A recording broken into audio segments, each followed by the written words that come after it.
반갑습니다. 오정수라고 합니다.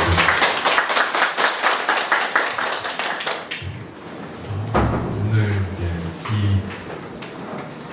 제가 일단 굉장히 사회불안을 입었습니다. 불안을 입어가지고 말을 하다 보면 어버버 이런 정말 갈 수도 있긴 한데 잘 이해해 주시고요. 제가 지금 굉장히 떨린 상황이에요. 그래서 그걸 좀 양해해 주셨으면 좋겠습니다. 일단 오늘 발표 시작을 이렇게 한 이유는 제가 오늘 발표하면서 가장 많이 말씀드릴 말이 조금 부담을 좀 덜으셨으면 한다라는 이야기들을 많이 하고 싶어가지고 지금 굉장히 힘드신 상황인 것으로 아는데 조금 이런 응급 상황일 때 어떻게 할지에 대해서 좀 명쾌하게 알아가시고 이후에 실제로 행동하실 때 도움이 좀 되시고 내가 이 정도면 됐어, 이 정도면 내가 하면 하겠어 하시는 좀 안심을 하실 수 있도록 하기 위해서 했던 부분을 너무 많이 부담 가시지 않게 하기 위해서 그래서 이런 불안이 많이 있으실 거라고 생각하고 내용을 설명을 해드렸고요. 쭉 이야기할 텐데 이야기하다가 궁금하신 거 있으시면 적어보셨다가 제가 끝나고 나서 지금 다 받을게요. 그래서 질문하는 시간 제법 길 테니까 짧아요. 30몇 페이지밖에 안 하거든요. 질문을 많이 받고 갈 테니까 질문해 주시면 좋을 것 같습니다. 어떤 질문도 상관없어요. 오늘 제가 했던 강의 목표는 이 네 가지를 다 하고 갈 겁니다. 이 고위험 정신질환자가 뭐고 그게 어떤 상황이 위기인지를 이해하는 것을 할 거고요.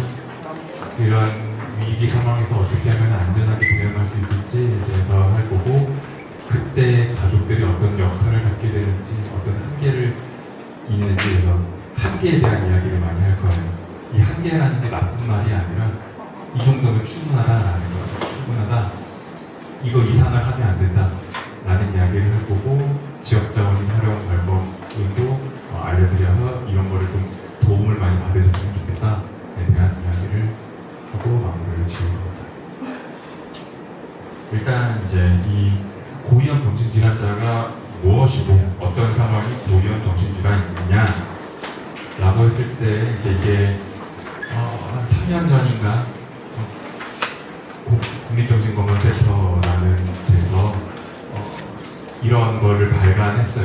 정신건강 응급 상황에서 위험 평가를 어떻게 하고 어떻게 제공을 하느냐에 대해서 이게 이제 각 지자체별로 있는 센터나 경찰, 응급센터, 119 이런 데에서 배포하는 자료고 이게 이제 우리나라의 기본 세팅이에요. 이 기본 세팅을 아마 그러면은 여러분들이 계시는 모든 지자체에 관련된 112, 119 센터 다 이걸 갖고 있을 거예요. 그래서 이게 기본이 우리나라에서 응급을 이렇게 보고 있다 라고 생각하는 거고 이거를 기준으로 내용을 만들어 나왔어요. 그리고 이걸 모두 갖고 있는데 좀 내용을 쭉 보시면 알겠지만 가족분들한테 요청하는 거는 하나밖에 없습니다. 빠른 시간 하나밖에 없어요. 뭘 평가하고 뭐 하고 다 날아갈 테니까 빨리 신고하라 라는 내용이 있다라는 걸 일단 알고 계시면 좋을 것 같아요. 그래서 위기 상황을 이 책에서는 아까 보였던 그 서적에서는 세 개로 구분하고 있어요. 정신질환자의 증상이 악화되거나 재발한 경우, 자살사고나 자살 시도를 하는 경우, 술 때문에 문제가 생기는 경우 이 세 개가 가장 흔하기 때문인 것 같아요. 이 세 가지 말고도 여러 가지 위기 상황이 많이 있을 수 있는데 이 세 가지를 위기 상황으로 파악을 해놓고 있습니다. 그 정신질환 중에서 정신질환 종류로 이 책에서는 세 가지만 언급을 하고 있어요. 조현병, 약물성장애, 기능증 이 세 가지를 언급하고 있고요. 여기 가족분들 중에서 이거 외에 다른 질환으로 다니시는 분 있으실까요? 없으시죠? 이게 거의 응급이 생길 수 있을 만한 원인 중에서 90%가 넘을 것 같아서 이거를 한 것 같아요. 이거 외에 여러 가지가 있을 수 있는데 이 세 가지 위주로 한 것 같아요. 그래서 각자의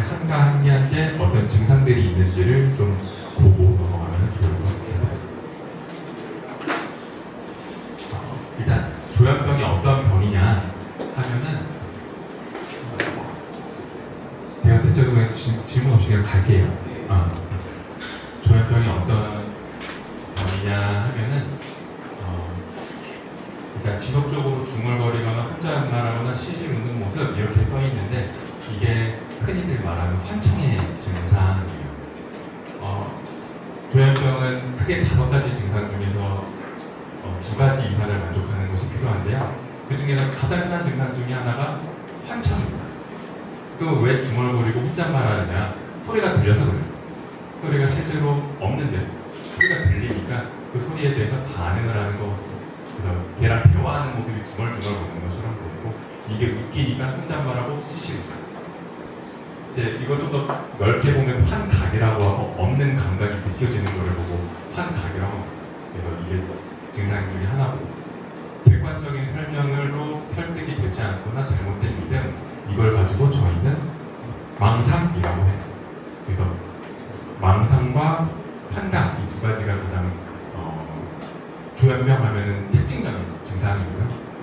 이게 이제 어떤 의미냐 하면은 잘못된 믿음이어야 현실이 아닌 믿음이어야 되고 이거를 옆에서 이거 아니야, 이거 사실이 아니야 라고 말을 해도 듣질 않아요. 내 말이 맞아. 그러면 이게 환각, 이게 망상이 돼요. 그래서 주변 사람들이 나를 해치려고 하거나 나를 감시하고 있다 이런 믿음을 갖고 있는 걸 보고 저희는 피해망상이라고 하고요. 내 힘이나 능력 이런 것들이 과장되는 이거는 조금 약하게 쓰신 것 같아요. 과장되는 것 수준이 아니에요. 그대로 빼어왔는데 과장되는 것 수준이 나는 예수다, 나는 신이다 이 정도가 돼야 돼요. 과장되는 정도 수준이 엄청나게 높아야 돼요. 내가 이건이다 이 정도로 생각을 하면은 이제 이걸 보고 이제 과대망상이라고 하고요.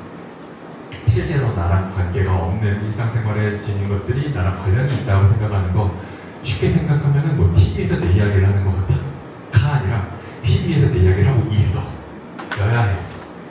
내 이야기를 하고는 같아 정도 수준은 망상이 아니에요.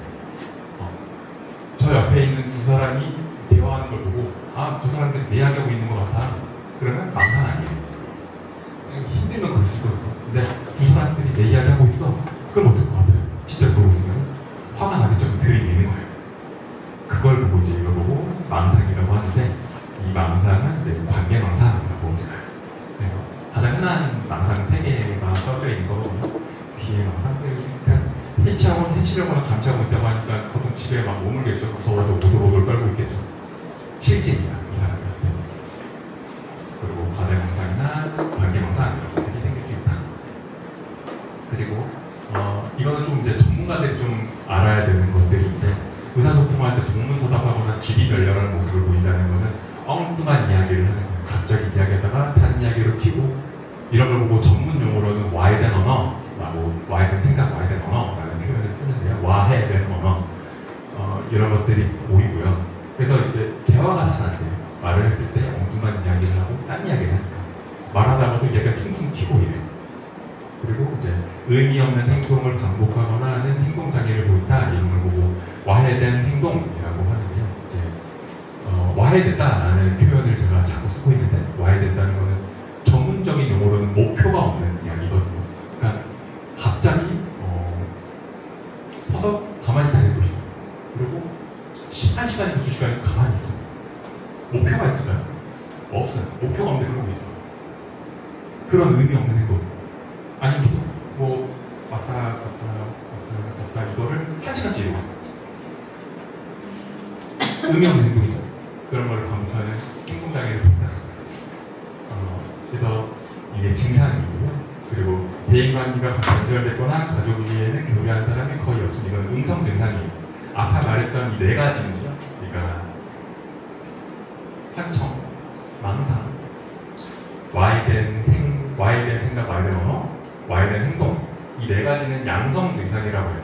없는 게 생기는 거예요. 양성이라는 게 없는 증상이 생기는 거예요.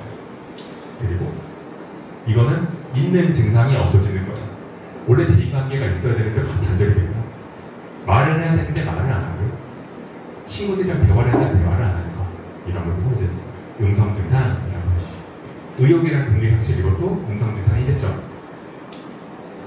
공개된 장소에 옷을 벗는 기이한 행동, 이런 거는 망상 때문에 생길 수도 있고요, 행동장애 때문에 생길 수도 있어요.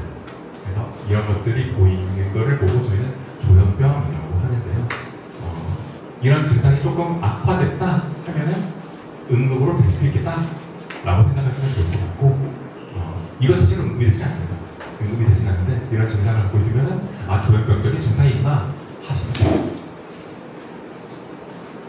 두 번째는 양극성 장애인이에요. 양극성 장애라는 거는 쉽게 설명하면은 우리가 기분을 제가 이거 주관을 들때 이렇게 기분이 이렇게 돼야 되거든요. 한 줄로 쭉 가야 돼요. 이 와중에서 뭐 이렇게 왔다 갔다 거릴 수 있고, 우울한 날도 있고 뭐 좋은 날도 있고 왔다 갔다 거릴 수 있지만 이 정도야 해요. 근데 이 기분이 너무 좋은 나머지 이렇게 올라가는 거, 기분이 이렇게 올라가는 거를 보고 저희는 조증이라고 하고요. 기분이 이렇게 떨어지는 거, 이렇게 떨어지는 거 보고 저희는 우울증이라고 해요. 그 중에서 조증, 너무 기분이 좋은 거, 너무너무 들뜨는 거를 조증이라고 하는데, 조증이 태어나서 한 번이라도 있으면 양극성장애 1형이라고 해요. 그리고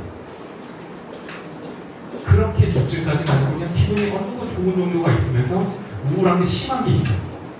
그런 걸 보고 양극성장애 2형이라고 해요. 근데 이건 너무 어려운 내용이니까 넘어가도록 하고, 우리가 이제 양극성장애라고 할 때 그냥 이름을 양극성장애라고 이름을 썼지만 그냥 조증이라고 생각해요. 왜냐면 다음에 우울증을 배울 거니까. 조증이 뭐냐? 기본적으로 뭐 여러 가지 증상이 있을 수 있는데, 증상에 대해서 뭐 쉽게 설명하면 어마무시하게 내가 들뜨고 내가 대단하다고 느끼면서 잠도 못 자고 행동도 커지고 말도 커지고 뭐든지 할 수 있을 것 같은 기분이 들고, 이것저것 막 사는 것, 이걸 보고 이제 전문적인 용어로는 목표 지향적인 활동이라고 해요. 목표 지향적인 활동. 야, 이거 하고 싶어 하는 그거 무조건 해야 되는 거예요. 그런 게 굉장히 늘고, 이것도 절제력을 잃고, 이게 심해져가지고 과대망상이 보이는 경우도 있고, 성적으로 문란한 생활을 하고, 이런 것들을 막 들뜨고 뭐든지 할 수 있을 것 같고, 이런 것들이 있으면서 막 화를 내고 뭐 이런 증상들이 있는 것을 보고 저희는 조증이라고 이름을 붙여요. 여기까지 궁금하신 거 있으실까요? 반대로 기분이 떨어지는 걸 보고 우울증이라고 하는데, 우울증은 증상이 우울, 그리고 이제 의욕이 없고 집중이 떨어지고 불면, 식욕감퇴, 피로, 자살 생각, 뭐 집중이 떨어지고 나에 대해서 무가치한 생각이 들고 하는 안 좋은 생각들이 쭉 오는 걸 보고 이제 우울증이라고 해요. 이게 이제 이거를 주의하셔야 하는 것들이, 이 우울증이 우울증에만 있는 게 아니고 이제 조현병 환자분들이나 양극성 장애 환자분들도 많을 텐데, 이런 것들이 조현병이나 양극성 장애도 굉장히 많이 일어납니다. 그러니까 이런 것들이 있었을 때 잘 봐주셔야 되고요. 나이가 좀 드신 분들, 그러니까 대략 60대 넘으신 분들은 이 우울함이나 뭐 이런 것들이 아니라 아파서 와요. 아픈 증상을 봤을 때, 아픈데 이제 병원에 갔는데 별로 이상한 게 없으시대. 허리도 괜찮으시고 뭐도 괜찮은데 여기저기 아프다, 힘들다 이렇게만 말씀하셔. 그럼 우울증일 수도 있겠구나라는 걸 생각해 보시면 좋아요. 그래서 그걸로 넘어가서 그게 이제 학업이나 뭐 이런 것들에도 영향을 미칠 수 있겠다. 이런 증상들이 있는 것들을 이렇게 보고 있습니다. 두 번째로 자살사고나 자살시도자가 있는데, 이제 이런 자살사고나 자살시도자가 생겼을 때 이런 위험 징후를 미리 식별하는 게 굉장히 중요해요. 왜냐하면은 이제 자살을 실제로 한 사람들을 연구하는 게 있어요. 이 사람들이 왜 자살을 했을까에 대해서 연구를 하는 거를 보고 저희는 심리 부검이라고 하는데요. 부검. 사람에 대해서 부검하는 것처럼 이 사람이 왜 죽었을까를 부검하는 걸 보고, 심리 부검, 자살 환자들을 부검하는 거를 실제로 부검하는 게 아니라 이 사람들이 왜 죽었을까에 대해서 확인해 보는 거를 심리 부검이라고 하는데요. 이 심리 부검을 했을 경우에 자살 사망자 중에서 94% 정도 분들이 사망 전에 내가 죽을 거라는 걸 누구한테 알리거나 표현을 합니다. 그걸 빨리 알아차리는 게 굉장히 중요해요. 그래야지 이걸 위험증후를 식별해가지고 보험을 적용해드릴 수 있어요.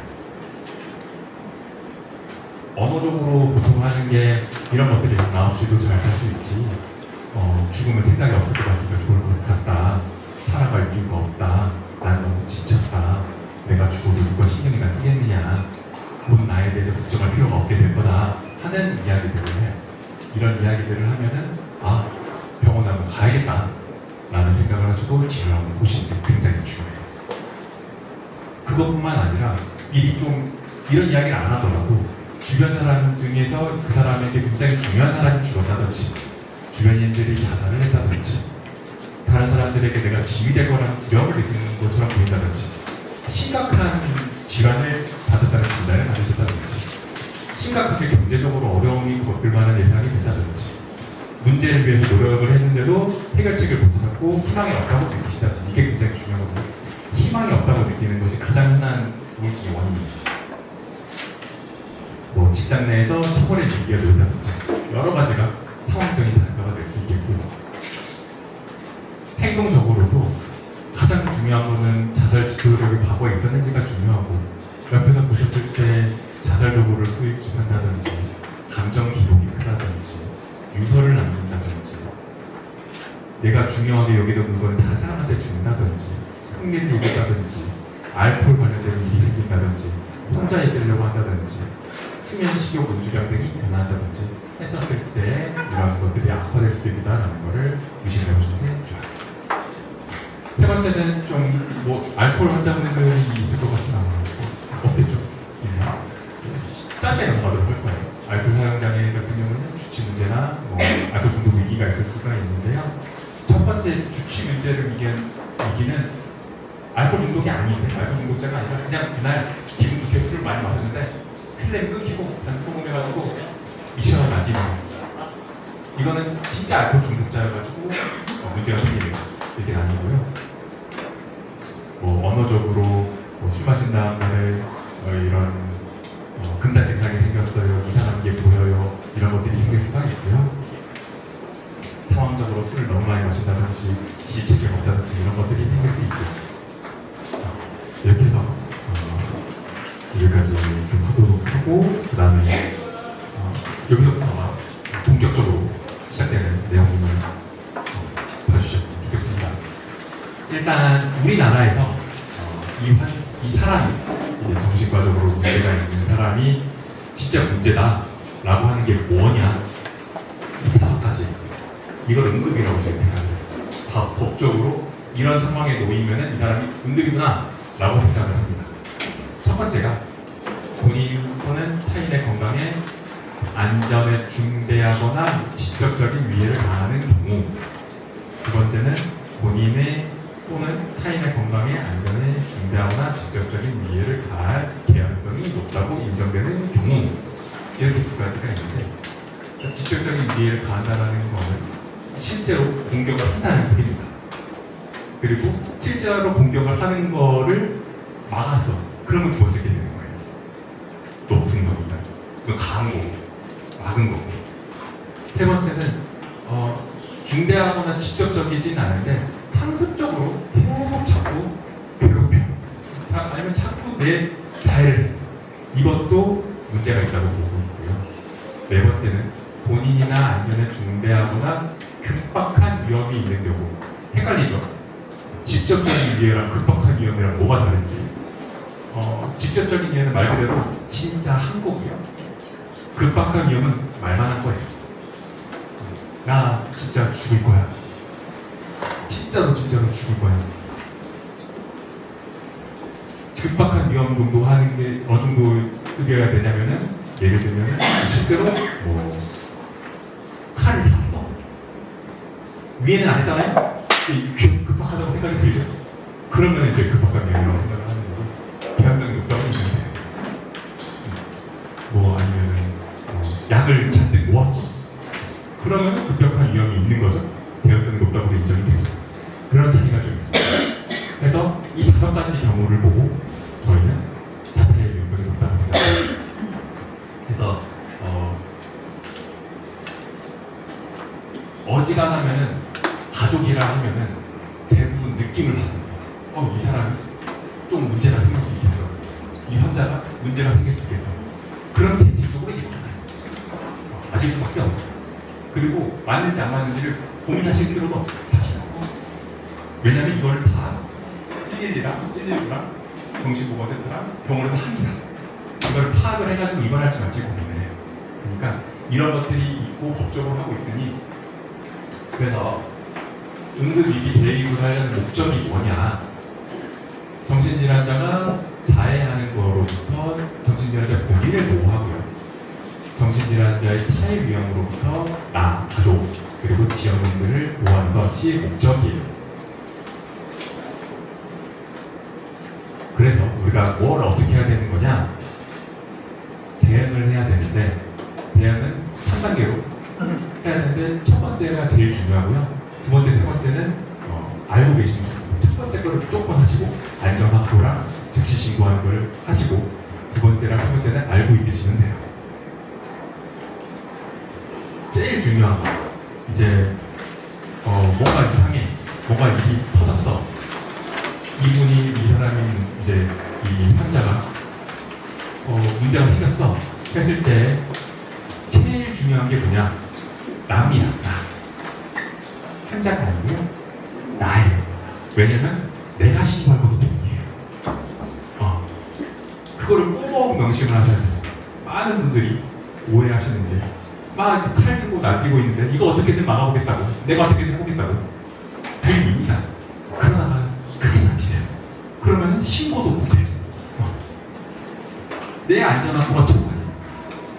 심지어 원래는 뒤에 보면은 그래도 그 자리를 피하지 말고 적절한 거리에서 좀 해라 하면서 안심을 시켜라 라는 말이 있는데 근데 진짜 너무 심각해. 막 난리가 났어. 그러면은 도망치셔야 돼요. 자리를 피하셔야 됩니다. 그거를 꼭 명심해 주세요. 내 안전이 확보가 됐어.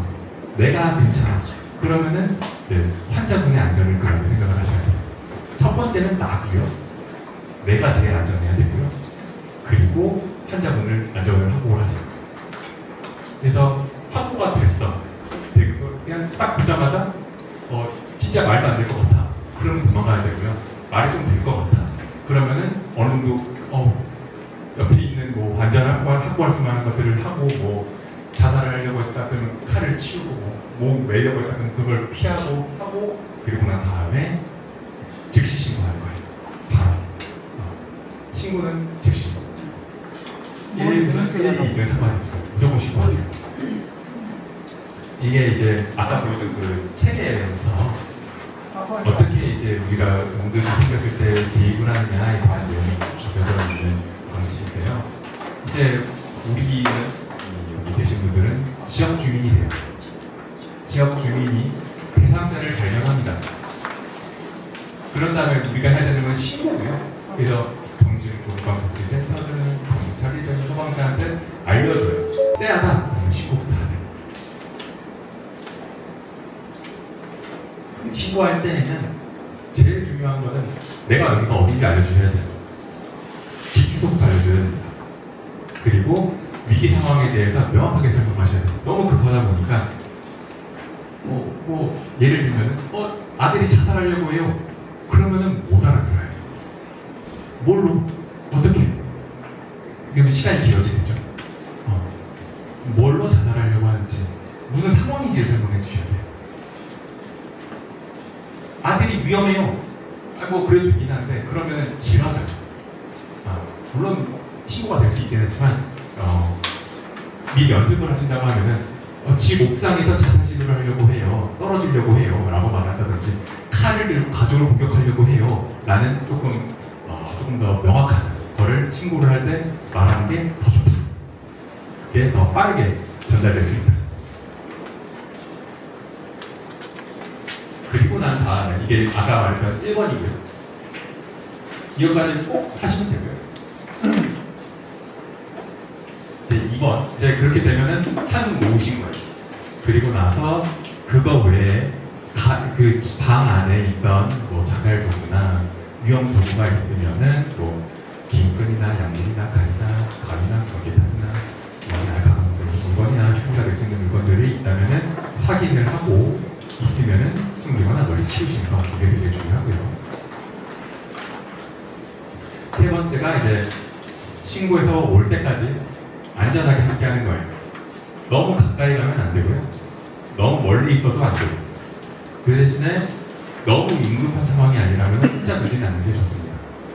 대략적으로 하면은 저에서 센터적인 정도의 거리가 제일 적당할 것 같아요.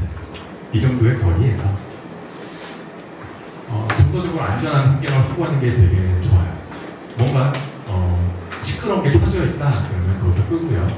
말할 때에는 막 감정에 급해가지고 그렇지 그러면 안 돼! 하거나 아니면 너무 느긋느긋하게 그러면 안 되지 그러면 안 되지 하는 게 아니라 그냥 제가 지금 말하는 것 정도로 단호하면서 그냥 딱딱딱 말하는 게 되게 중요하고요. 괜히 막 화를 내고 있다 그랬을 때 그 감정에 맞춰가지고 큰 소리를 한다든지 논쟁을 한다든지 하는 거는 금기예요. 그럼 감정이 오히려 안 좋아질 수 있어요. 오히려 모르겠다 내가 무슨 말 해야 될지 모르겠다 그러면 아무 말 하지 마세요. 그게 정답입니다. 이 사람을 내 이 밑에 있는 거 판단하지 말기 궁금해하기 걱정하기 이런 것들 못하겠어. 내가 너무 지금 힘들어. 무슨 말을 해야 될지 모르겠어요. 일단 뭐라고 하고 싶어. 근데 뭘 해야 될지 모르겠어. 그러면 아무 말도 안 하시는 게 하는 일이에요. 그냥 아무 말도 안 하고 그냥 가만히 있으십시오. 무슨 말을 하든 말든 가만히 있으세요. 근데 그거보다 좀 더 좀 내가 할 것들을 해보고 싶다 하면은 많은 분들이 이제 잘못하시는 것 중에 하나가 정신 차려! 라고 한다든지 너 이거 하면 안 되잖아. 잘못을 하고 있어. 라고 말하는 거는 안 돼요. 왜냐면 어차피 그 사람도 알고 있습니다. 이게 잘못된 거니까 알아요. 굳이 감정을 더 찌르는 행동밖에 안 되는 거예요. 차라리 그것보다 힘들어 보인다. 뭐가 힘든지 알려달라. 그리고 너 지금 안전한 게 제일 중요하다. 위험해질까봐 걱정되니까 지금 이렇게 하고 있는 거 너가 안 위험해질 수 있어. 하고 많은 거 판단하지 마시고요. 일단은 모르겠다. 말하지 마시고요. 뭐라고 말하고 싶어. 그러면은 그냥 힘들어 보인다. 걱정이 된다. 이렇게 말씀해 주시면 돼요. 그리고 응급자살 하시는 분들이 있는데 그런 분들 같은 경우에는 어떤 약을 먹었는지 어떤 케이스 얼마나 먹었는지를 알 수 있을 만한 뭐 예를 들면은 까고 나면은 이렇게 남겠죠. 깐 것들 그것들을 수거해가지고 같이 가신다든지 아니면 통을 있으면 통을 들고 아마 이제 응급실에 가실 텐데 응급실에 꼭 갖춰가지고 와서 거기 있는 전문가한테 주셔야 돼요. 그게 도움이 됩니다. 여기까지 됐고 세 번째로 그러면은 이런 응급 상황에서 우리 가족들은 어떤 역할을 갖고 있느냐 이 정도의 역할을 갖고 있어요. 첫 번째 일단은 어떤 상황이 있을지 옆에서 유심히 잘 봐주시는 관찰자의 역할을 갖고 있고요. 그리고 이제 감정이 좋은 날도 있고 안 좋은 날도 있고 그런 날이 있겠죠. 그럴 때 옆에서 도와주는 나쁜 말 안 해주고 칭찬해주는 지지자의 역할을 할 수도 있고 이제 위험한 상황에서 빨리 119에 신고해주는 안전관리자 역할을 할 수 있고 네 번째가 굉장히 중요한데 자기 돌봄을 주체해야 본인 스스로가 스스로 소진되지 않도록 스스로를 돌보고 힘든 일이 있으면 그거에 대해서 치료를 하는 것도 역할이에요. 꼭 하셔야 되는 일이에요. 이걸 꼭 알고 계시면 좋을 것 같고요. 이 세 가지는 이미 많은 분들이 하고 계실 텐데 네 번째를 안 하시는 분들이 많아요. 내가 좀 힘들다, 나도 지치는 것 같다. 그러면 정신과 가셔가지고 지금 보셔야 되고요. 약도 먹을수록 도움이 돼요. 내가 안 지쳐야지 치료를 할 수 있습니다. 그러면 한계가 뭐냐? 어떤 한계가 있냐? 첫 번째, 가족이 모든 걸 해결할 수 없어요. 가족은 치료자도 아니고 전문가도 아니에요. 내가 이걸 해결해야 돼. 아니면 내가 잘못해서 이런 일이 일어난 거야. 등등. 그런 부담은 그냥 악화해요. 이런 것들에 대해서 나라에서, 지역, 사회에서 엄청나게 많은 대비를 하고 있으니 내 최대한 주변 자원들을 이용해서 돌아가는 것이 중요해요.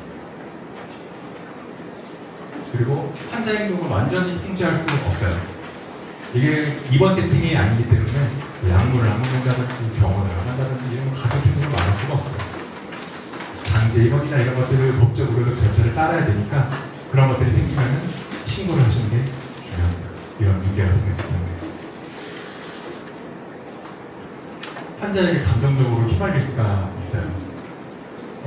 특히 이런 응급적인 상황에서 화가 나거나 환자한테 실망하거나 죄책감이 들 수가 있는데 이게 나한테 건너와서 나한테 우울이나 불안 이런 거에 영향을 줄 수가 있어요.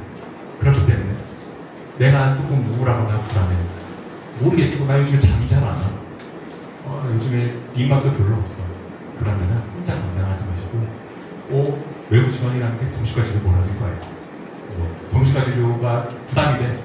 그러면은 센터도 좋고요. 정신센터도 굉장히 많이 잘 돼 있고 도움받을 수 있는 부분들이 많이 있으니까 그런 것들을 꼭 외부 지원을 받으시면 좋습니다. 마지막으로 이 모든 것의 책임이 가족분들한테 있다는 생각을 하시면 안 돼요. 위기 발생 가족 책임이 아니에요. 가족들이 잘못해서 생긴 일이 아닙니다. 책임을 질 필요가 없어요. 무조건적인 헌신은 절대로 하시면 안 돼요.